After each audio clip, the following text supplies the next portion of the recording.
Hello everyone. முன்னணி ஹீரோக்களுக்கு ஜோடியாகும் கையோடு லோகர் இயக்குனர் யாருன்னு பார்க்கலாம் வாங்க. இந்த ஆண்டு தமிழில் வெளியான டிராகன் படத்தின் மூலம் தென்னிந்திய அளவில் பிரபலமாகி இருக்காங்க நடிகர் கையோடு. இவர் மலையாளத்தில் அறிமுகமாகி இன்று தென்னிந்திய அளவில் வளர்ந்து வரும் முன்னணி நடிகையாக இருக்காங்க.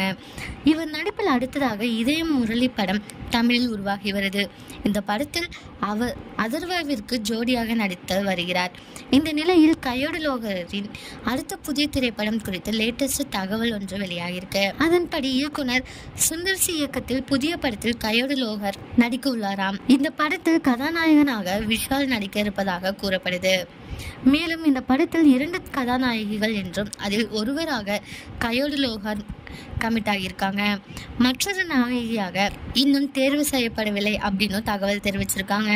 ஆனால் இது அதிகாரப்பூர்வமான தகவல் இல்லை அப்படின்னு சொல்றாங்க. இந்த நியூஸை பத்தி நீங்க என்ன நினைக்கிறீங்க அப்படிங்கறத கமெண்ட்ல சொல்லுங்க. இதே மாதிரி லேட்டஸ்ட் சினிமா நியூஸ் அப்டேட்க்கு இந்த சேனலை சப்ஸ்கிரைப் பண்ணிக்கோங்க.